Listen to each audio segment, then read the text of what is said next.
त्या सभागृहामध्ये कोण येते माहित नाही. उद्या अतिरेकी आला तरी तुम्हाला खरं म्हणतं तर सहज प्रवेश मिळू शकतो. सभापतींनी सुद्धा खाली आदेश दिले होते.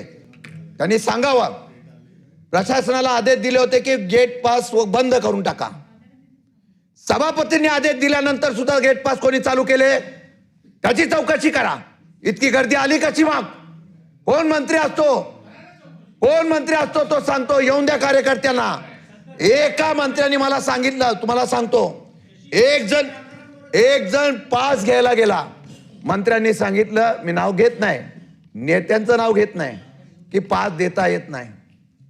1 तासाने तोच कार्यकर्ता त्यांच्या समोर हजर राहिला आणि बोलला, मी आलो. बोला, अरे कसा आला तू? नाही बोला, आलो. कसा आलो ते विचार नका, पण मी आलो. त्या कार्यकर्त्याच्या समोर सभापती महोदय काय राहिला असेल की मला मंत्र्यांनी पास नाही दिला, मला सभापतींनी पास नाही दिला, पण मी आलो ना. ही त्रुटी आहे.